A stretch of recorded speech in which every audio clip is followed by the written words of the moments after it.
about time to begin. So if we can be taking our seats, we'll get started. We're going to begin with a prayer. Joseph Pauley will lead us in that prayer. He's the preacher for the Bell congregation in West Virginia. And after the prayer, I'll introduce the speaker. Our Father, we thank you for waking us up this morning and allowing us to have another day to live life here and to experience fellowship with each other. We thank you for the opportunity again to be encouraged through the preaching of your word. We pray that you will be with our brother as he shares with us information about the passion of your Son. Help us in every way to follow his example. Help us to have tender hearts, passionate. We deal with people that aren't always easy to love. Certainly we have very many differences. Help us to be compassionate that we might use that compassion as a means to connect with people that we might share with them the gospel of your Son. Forgive us wherein we have sinned. Pray that you will give us wisdom as we walk in this life. We might do the things that will be beneficial and pleasing.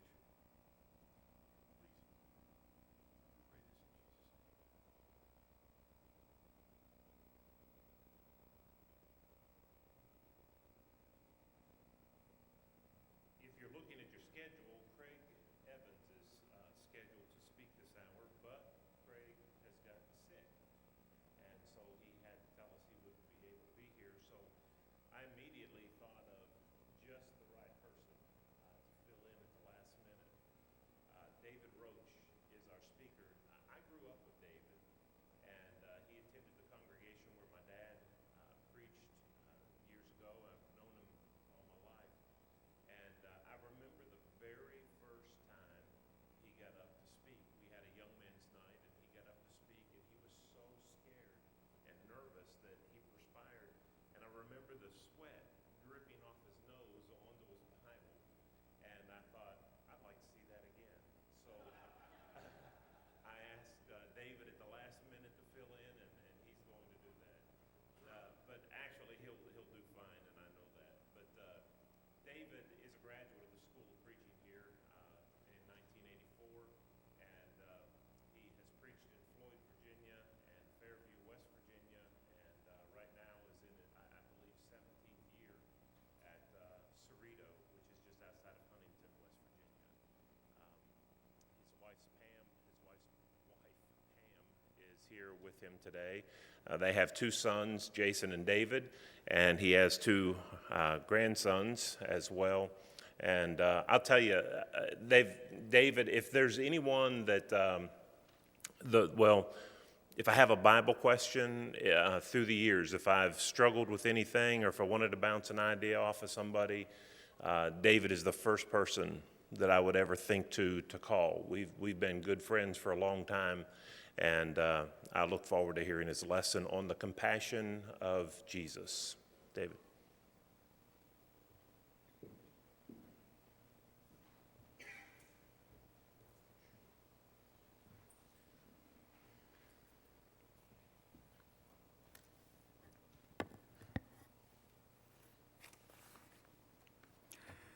I'm supposed to begin by saying how grateful I am to have this opportunity, but I really don't want to start out with a lie.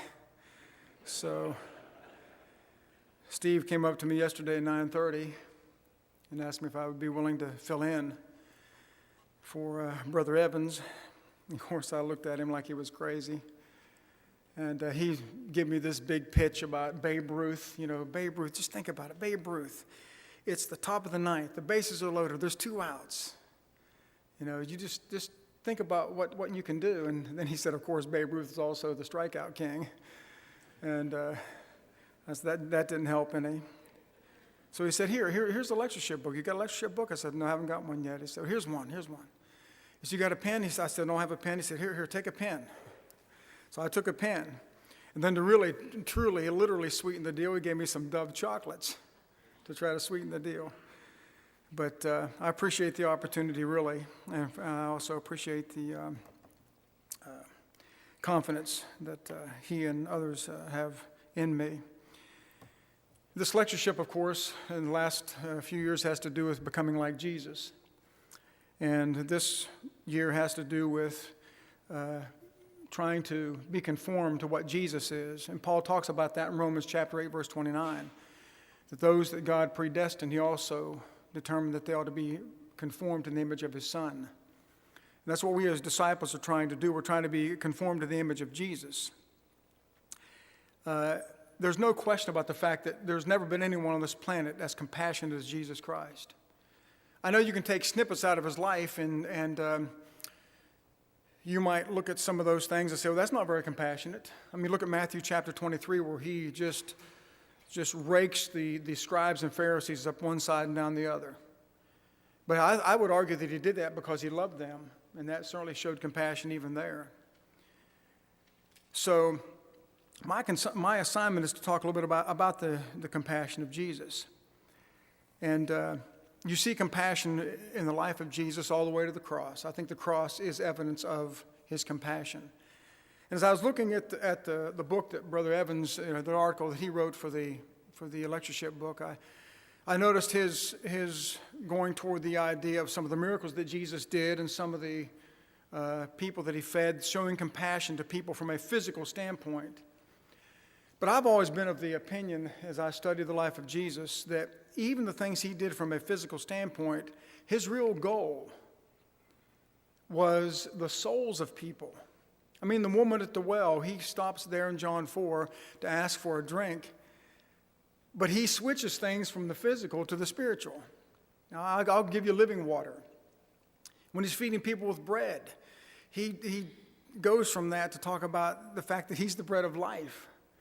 And I think even today, when we use benevolence, I think when we try to show compassion through benevolence, that we need to be looking at that from the standpoint of trying to get into people's lives as Joseph prayed, that we might connect with people, so we might give them something and share with them something that is beyond description, and that's the gospel of Christ. What I want to do is focus on two women and two texts to focus on the compassion that Jesus had for sin and sinners. Not the condoning he had for sin, but the compassion he had for sinners, people who struggle with sin, because I think that's where we really need to focus on, in my judgment. That the compassion we want to show to people is the fact that we understand what it's like to be a sinner. If anybody in this world can relate to what the struggle with sin is like, it has to be us. We came out of sin. We still struggle with sin. We're getting better with it. We're getting better at it. We're having more victories than we are defeats. But if anybody can sympathize with people when it comes to sin, it's got to be those who are disciples of Jesus, because we came out of it. The first text I'd like to look at is found in Luke chapter 7, verses 36 through 50, where Jesus forgives a sinful woman. Some people think this is Mary Magdalene. Most of the commentators believe that is not the case, and I don't think this even matters as far as who it is. We know that it's a woman. But beginning there in verse 36 of Luke chapter 7, we see an invitation to dinner proffered to Jesus. The text reads, and one of the Pharisees asked him, that is, asked Jesus to eat with him. He went to the Pharisee's house and sat down to eat. So he's invited.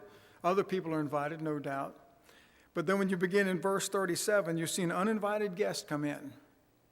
You ever have uninvited guests? It kind of puts you a little off kilter. The text tells us there in verse 37, behold, a woman in the city who was a sinner. When she knew that Jesus sat at the table in the Pharisee's house, brought an alabaster flask of fragrant oil, and stood at his feet behind him weeping. And she began to wash his feet with her tears and wipe them with her hair of her head. And she kissed his feet, anointed him with the fragrant oil. The first thing you notice is that she's a woman. A woman comes in. I think that's strike one against her. Now, I'm not saying that from the standpoint of what Jesus thought about women in the first century, but what a lot of people thought about women in the first century. They were not held in very high esteem in the first century. We know that. And, of course, God never condoned that. A lot of things you see happening in Scripture, in particular with women, God never condoned the mistreatment of anyone. But she is a woman, not held in very high esteem, although Jesus did. The second strike you see against her is that it's not only is she a woman, but she's a sinner. She's a sinner. That fact is mentioned twice in this text, once here in verse 37 and also once in verse 39. She is a sinner. I think Jesus knew that she was a sinner. In verse 39, as the Pharisee's thinking within his own mind, he's saying to himself, this woman's a sinner. Of course, if Jesus knew if he was really a prophet, he wouldn't be having any interaction with this woman because she's a sinner. He could see that she was a sinner. The problem Simon had was he couldn't see that he was a sinner. That's the problem that he had. That's why he was so arrogant and self-righteous, obnoxious, not compassionate. He could see that she was, but he could not see that he was. Doesn't that remind you of Matthew 7, 1 through 5? You're the mote and the beam. You can't even begin to help someone with a lesser problem because you have a greater problem staring you in the face. I'll paraphrase it for you. So this woman has two strikes against her. But notice her response to Jesus. Notice what she does. Look what she brought. She brought fragrant oil. Notice what she did. She's weeping. She's wiping. She's kissing his feet. She's anointing him. I would argue that every bit of that is evidence of what she thought about Jesus and also what she thought about herself. I think that she understood who he was to the best of her ability, but she also understood what she was. I don't think she would deny or try to hide the fact that she was a sinner. And I think she's demonstrating that by the fact that she is treating Jesus the way that she is treating him. You notice there in verse 47, Jesus recognizes the fact that she's a sinner and forgives her. And she's grateful for that. I put that verse in right now to show you that I think she understands what she was, a sinner. Then we come down to verse 39 in the text, and we see Simon's assumptions about the Savior. He just starts assuming things. And we need to be careful about assuming things. We so often see things that happen. We see people. And we just start assuming things that we have no right to assume. And how often have you done that and you have to turn right around? Hopefully it wasn't an embarrassing moment. You have to turn right around and readjust your thinking about that person because you assumed something that was just 180 degrees off. Simon is assuming in verse 39, the text tells us, now when the Pharisee who had invited him saw this interaction between Jesus and this woman, he spoke to himself. He's thinking within himself, this man, if he were a prophet, would know who and what manner of woman this is who is touching him, for she is a sinner. That's not compassionate.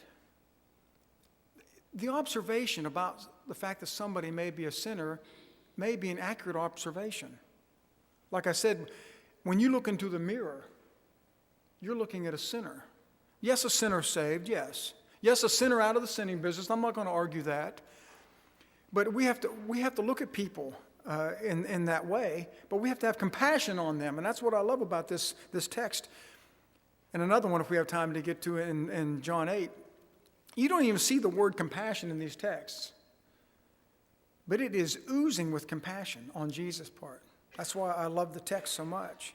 This man is making a lot of assumptions about Jesus, but also about sin and sinners. You can't be around people like that. Again, doesn't that remind you of 1 Corinthians chapter 5, verses 9 and 10, where Paul, in talking about the brother who had his father's wife, and he's guilty of fornication, and he says, you can't keep company with fornicators, and he had to not just redefine it, but he had to remind them, I'm not talking about people in the world, fornicators and adulterers and all those types of folks. If you're going to do that, you're going to have to leave the world. We've got to interact with people. The Pharisees didn't have that idea at all. They were on their high tower, buddy. And they're not going to reach anybody because they're not willing to come down where they need to come down to. So he is having this attitude and this idea about Jesus. Beginning in verse 40 through verse 43, Jesus has an exchange with Simon. The text reads, Jesus answered and said to him, Simon, I have something to say to you. And he said, Teacher, say it. There was a certain creditor who had 2 debtors. One owed 500 denarii and the other 50. And when they had nothing with which to pay, he freely forgave them both. Tell me, therefore, which of them will love him more? You notice there in verse 40, Jesus, I believe, shows great respect to this man, Simon. He's in his house. He's a guest in his house. Jesus is the Son of God. He's God in the flesh, but he's still respectful to Simon. I see Jesus being compassionate to Simon, who's not willing to be compassionate to this woman. Jesus is not trying to, although when you read the rest of this text about later on what Simon failed to do and what the woman did, Simon had to be embarrassed. But I don't think Jesus' point and his focus was trying to embarrass Simon. He's trying to win Simon. He's trying to win him over, trying to get him to do the right thing. This is a teaching moment, and Jesus is using it with perfection, without a doubt. So he tells him the parable of the 2 debtors. Verses 41 and 42, there are several things to notice here. Number 1, both debtors owed. They were in debt. The second thing to notice in the text is neither could pay. It didn't matter how much they owed. I think this to me is almost the opposite of Jesus' parable of the vineyard, I believe in Matthew 20, where one comes in very early in the morning, one comes in at midday, one comes in the evening, and they all get the same pay. I believe Jesus is saying grace is what it's about. It's not about what you literally earn. They're all getting the same thing. But this, I think, is the opposite. No matter what they owed, they couldn't pay it. It doesn't matter if it was 50, 5,000, or 1 denarii. Neither could pay. They were weak and unable to do so. Thirdly, both are freely forgiven the debt. That's grace. Grace is extended to each one of them. Both are grateful. Both have gratitude. Because Jesus tells us both of them loved the creditor for forgiving them. But only one loved the creditor more. That may offend people to know that there are some people who love Jesus more, but I think it's true. I believe I love Jesus more today than I did 30 years ago.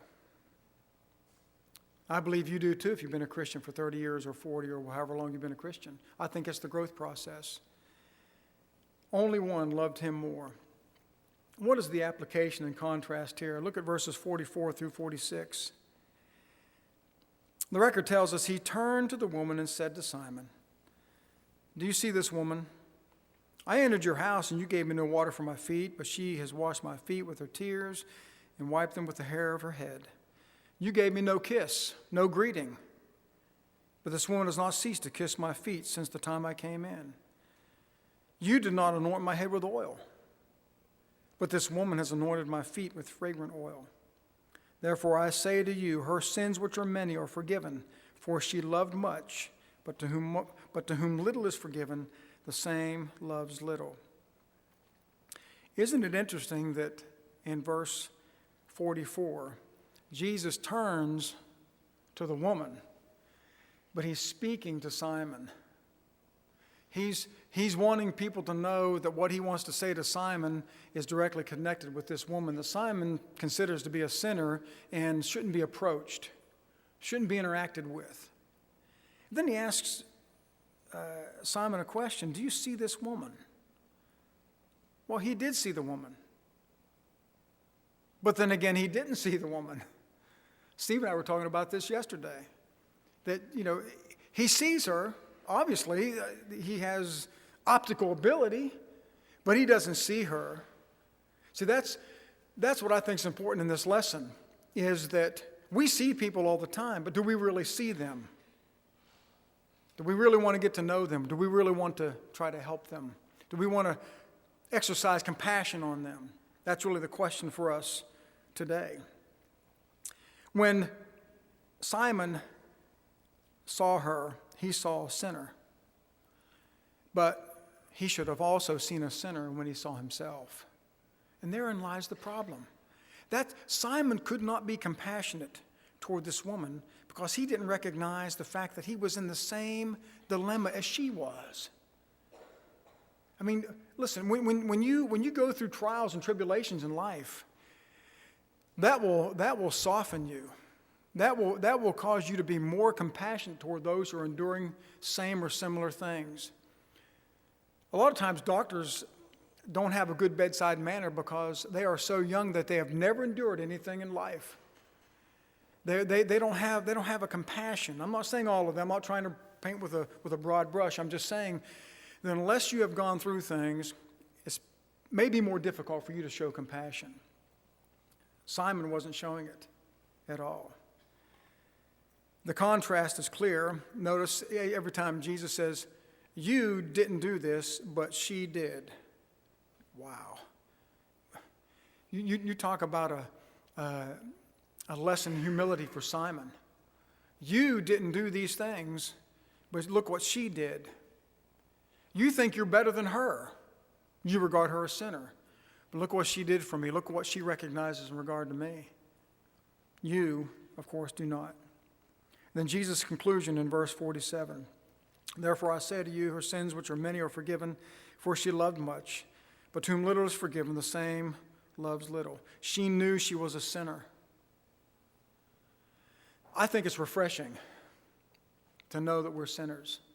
And by that, I realize that there is a very serious biblical distinction between saying that I'm a sinner and someone who has never obeyed the gospel is a sinner. Yes, we struggle with sin. We're not in the sinning business. That's the best way I can describe it. We're not in the sinning business. But it's refreshing to know that you're a sinner because that causes you to confess and come to grips with the fact of what you are. And you can't change what you won't acknowledge.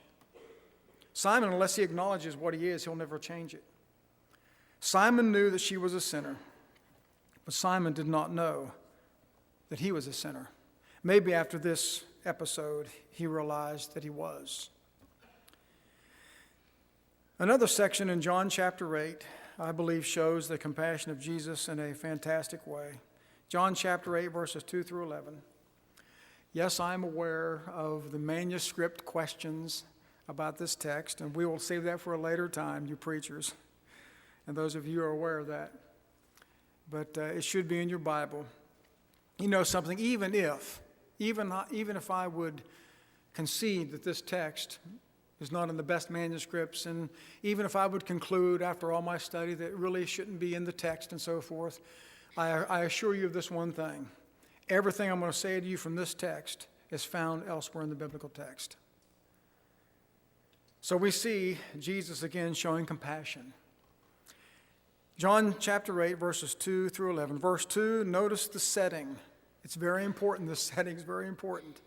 The text tells us in verse 2, but early in the morning, he, that is Jesus, came again into the temple, and all the people came with him, or came to him, I should say, and he sat down and taught them. Notice where they are. Notice how public this is. They're in the temple. Many people have come to hear Jesus teach. Jesus, of course, is no doubt being surrounded in some way by them, whether it's a half circle like maybe this auditorium or whether they're all around him, whatever. There are a lot of people there. It's a public place, and Jesus is there. In verses 3 through 6, we see what I have entitled a sickening display. And it is a sickening display. The motive behind it, what they're trying to do, is the antithesis of compassion. It's just the exact opposite of what Jesus does in this text. If we can't learn from this text about how to treat people who are struggling with sin, we'll never learn it from any text in the Bible. It just won't happen. Notice verses 3 through 6.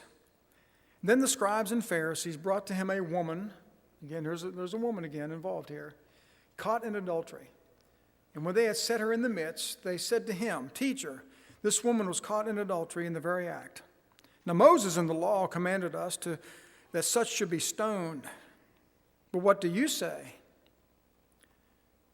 This they said, testing him, that they might have something of which to accuse him. That's the first part of verse 6. Notice the prize, and I put that in parentheses, that they're bringing before these people and before Jesus. They're just so proud. You can see the arrogance, the self-righteousness, the cruelty in these men. They're just downright cruel. There's no way else to say it. They're just cruel. They take this woman as a prize, or so they think she's a prize, and a prisoner. Jesus releases her later in regard to forgiveness. But they come to Jesus. We have caught a woman in adultery in the very act. I say, when I read that, I'm wondering, who's following who around here? It's almost like they're following someone around, waiting to find somebody that they can actually see be committing a sin. It's a sickening display in my judgment of what they're doing. They said that she's caught in the very act. But notice also, they set her in the midst. Why would they do that? Why would they not try to help this woman? You might say, well, she's caught in the very act. They ought to do what the law of Moses says. I think I would agree with that. But if I agree with that, why didn't Jesus do that? I'm saying they should have done what Jesus did because they had no grounds upon which to test him anyway. So they come to Jesus, setting her in the midst to embarrass her. I've seen that happen before. I know of an elder in Ohio years ago who was involved in some things that might say, just at the very least, unquestionable. Maybe not good judgment. We've all been there before. And instead of trying to help this man and overcome and try to take care of things in the best possible way for the souls of people, a preacher comes along to try to drag this fellow through the mud. Instead of trying to help and to heal and to bring about forgiveness, if forgiveness was necessary, it was the opportunity to destroy a brother. That's not what Jesus does in this text. Not at all. These folks are heartless in their treatment of this woman, who clearly, if she's a sinner, Jesus doesn't even deny that she's sinned. Understand that from the text. But it certainly is a sickening display. Notice the law's demands in verse 5. The law of Moses commanded that such a one shall be stoned. Well, if you read texts like Deuteronomy chapter 22, verse 22, Leviticus 20, verse 10, and other passages, it's talked about the death penalty. There's nothing there explicitly about stoning. Some commentators talk about strangling, but others deny that that's the case. But even if we just go ahead and say, okay, the Pharisees are right, the law of Moses said this woman needs to be stoned if she is guilty of this. Jesus, I don't think, denies this anywhere. But where's the man? If she's caught in the very act, we've all gone to biology in school before. We understand how procreation works. You got this woman, she's taken in adultery. Where's the man? Both are to be stoned, not just one. So that's their first mistake. I think later we're going to find out their second mistake was they really had no grounds upon which to charge this woman at all. The only thing they're trying to do is trick Jesus, trying to test him. They're trying to pit Jesus against Moses. Moses is their leader. They give credence to the law of Moses. They are Pharisees. In fact, they are sticklers for the law of Moses. So we want people to follow Moses. This heretic Jesus, we want people to stay away from him. So we can pit Moses against Jesus, and Jesus contradicts Moses, then they'll leave Jesus and they'll come to Moses, consequently coming to us. I think that's their thinking here. Jesus doesn't answer right out, does he? He doesn't want to seem heartless and say, stone her. Give me the first stone, I'll even throw it for you. I'm going to keep the law of Moses. Nor does he say, well, just forget the law. There are a lot of brethren who have that attitude, like law doesn't matter. That simply is not true. I tell you, if there is no law, there is no sin. If there's no sin, there's no need of grace. If there's no need of grace, Jesus died in vain. Remember that. When people come to you and start talking about the fact we're not under any law at all, just understand the implications of that. Jesus doesn't deny the law of Moses. Jesus kept the law of Moses perfectly. But notice Jesus responds in verses 6 through 8. The rest of verse 6 on to verse 8, we see a nonverbal, verbal, nonverbal response. Verse 6, the latter part, but Jesus stooped down and wrote something on the ground with his finger, as though he did not hear. He's ignoring them. You ever be talking to somebody and they ignore you? So my wife knows that I'm good at that. When she's talking to me, she says, "Are you listening to me?" I was thinking about something else, So the idea of having somebody talk to you and Jesus is simply ignoring them. He's writing something on the ground. What did he write on the ground? I don't know. Neither does anyone else. We can surmise all we want. But notice, verse 7, his verbal response. When they continued asking him, they kept on asking him. They thought, you're not going to get away with this. We're asking you a question. You're going to answer this question. They continue asking. He raised himself up and said to them, "He who is without sin among you, let him throw a stone at her first." You cast the first stone. In fact, if you read Deuteronomy chapter 17 and verse 7, it seems to indicate that those who were the witnesses need to be the ones to cast the first stone. If you're convinced about the fact of what you saw and you want to keep the law, you be the first one to throw the stone. But verse 8, we see another nonverbal response, and again he stooped down and wrote on the ground. Something so simple, so succinct in his reply to them. Look at the cutting effect it had on them in verse 9. Verse 9 tells us, those who heard it, being convicted in their conscience, they had a little bit of a conscience. I think it was more of not wanting to be embarrassed. A person can have a conscience and have a conviction of conscience and not repent, not confess anything. If they had a true conviction of conscience, they would have apologized to this woman and they would have changed their lives, but they didn't. But they had convicted by their conscience. They went out by one by one, beginning with the oldest even to the youngest, or to the last, I should say. I assume it's youngest to the oldest to the youngest. And it probably was that way. Wisdom kind of helps you avoid embarrassment at times when the lack of it causes you to be more embarrassed. So these individuals are cut to the quick by Jesus. But notice verses 10 and 11. Jesus' compassion and Jesus' command. This is so key. How often biblical texts are misused, misapplied, misquoted. Money being the root of all evil when it's the love of money and so forth. But verses 10 and 11, the record tells us, when Jesus raised himself up and saw no one but the woman, he said to her, "Woman, where are those accusers of yours? Has no one condemned you?" And she said, "No one, Lord." And he said to her, "Neither do I condemn you. Go and sin no more." And Jesus said, "I don't condemn you." Was she really taken in the very act of adultery? I don't know. I don't know. If she was, I have to think Jesus is going to keep the law. He kept the law perfectly. And I'm not here to debate whether we think he would have or wouldn't have. If we argued that he simply wouldn't have because he was compassionate, then we're arguing that they didn't have any compassion when they inflicted the death penalty under the Old Covenant.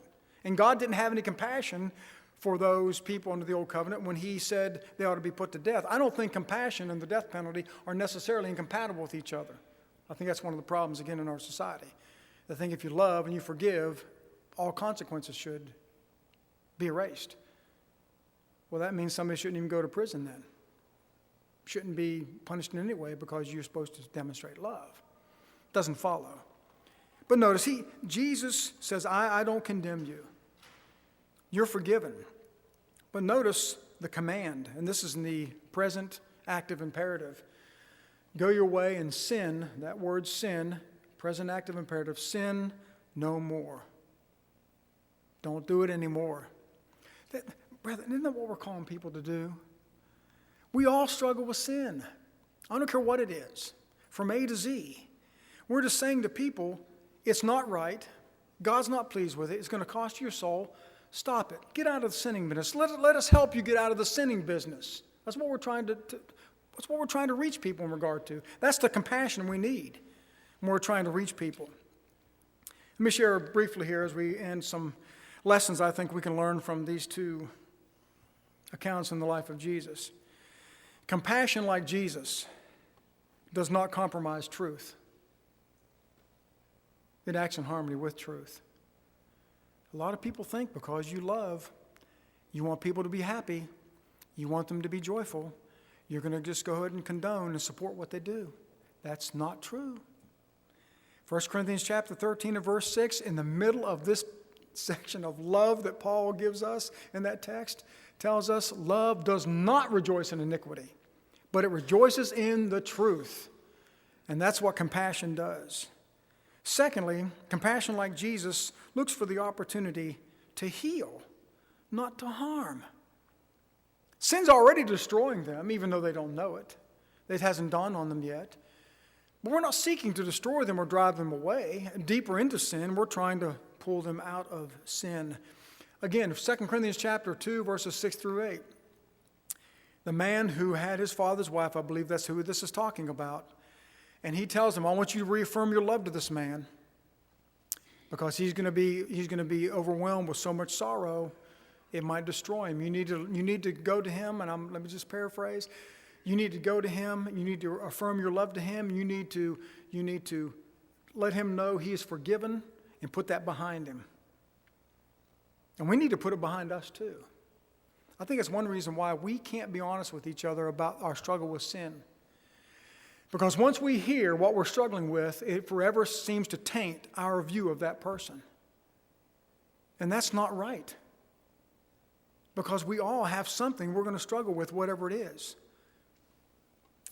I think thirdly, compassion like Jesus calls sinners out of sin to holy living. That's what we're saying to people. I know you struggle. I know it's difficult. But you need to come out of that. You need to live a holy life. What else can we do? Titus chapter 2, verses 11 and 12, the grace of God that brings salvation has appeared or shined upon all men, teaching us that denying ungodliness and worldly lust, we should live soberly, righteously, and godly. No matter what you have come out of, no matter what your past life has been like, what we are called to do is to live soberly, righteously, and godly every day. If anyone tries to put anything more on me than that, I just outright reject it. I'm not going to allow it. I don't care if they're an elder, a preacher, member, who they are. We can't put more on people than what God said is required of us to live soberly, righteously, and godly every day. This day you got up, the rest of this day, and tomorrow if you see it, live soberly, righteously, and godly. Jesus had compassion on sinners because he knew they needed salvation. That's why he had compassion. That's the idea of compassion. I probably should have mentioned this at the intro, but the idea of compassion is the idea of pity. It's the idea of your heart aching at the condition of somebody. I know the lesson book that Brother Evans had has to do with looking at people's physical, material needs, and that's important. But I suggest to you our hearts ought to ache more deeply for the fact that people are in sin. That's what we need to be concerned about. Jesus had compassion because he knew that they were sinners in need of salvation. You and I, should have compassion on people because we know we are sinners. Jesus sees it. How can we not relate to people that are sinners? How can the people of God not be the people who have the deepest compassion, understanding, and empathy for people who are struggling with sin? Again, it's not to justify or condone sin. You can't do that. But to have a heart that says, listen, this is destroying you. Your life can't be good. How many of our friends and family we look at, we go around, we visit, and we say, it looks like everything's together, but you know their life's not together. I mean, it's not nearly as good as it could be, and God wants it to be. We need to see people in their sin like we see ourselves in sin. To do anything less than that, in my judgment, is hypocrisy. Matthew 7 and verse 5. And then four very quick things that Brother Evans had in his book. We need to train our eyes to see. And I add to that, to see those that are lost in sin. Every person out there, I assume, is a sinner in need of salvation. If I see some of you that I know, I don't look at you and say, you're a sinner in need of salvation because you're saved. We ought to look at people and say, that's a sinner right there in need of salvation. What am I going to do about it? Secondly, hearts. We have to have hearts that hurt for sinners. We'll never share the gospel with people unless we hurt the fact that they're in sin and we know what that's doing to their lives.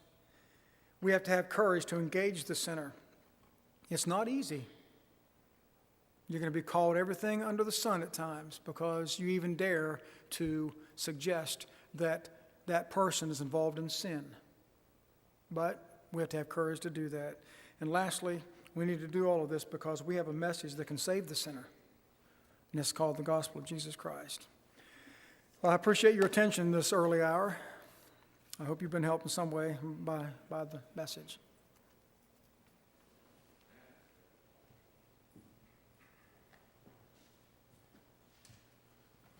Well, when Babe Ruth wasn't striking out, he was hitting home runs, and I believe that's what we just heard. I appreciate David's willingness to take this lesson at the last minute and do this, and did an excellent treatment of those two passages, and hope that it'll help us to be more compassionate toward people. I was asked to remind everyone that there are vendors down the hallway selling a number of items, books and so forth. Please visit them if you have opportunity. And there is a meal scheduled for supper, and it's free, and we want everyone to go if at all possible. Just pick up a ticket in the back at the table back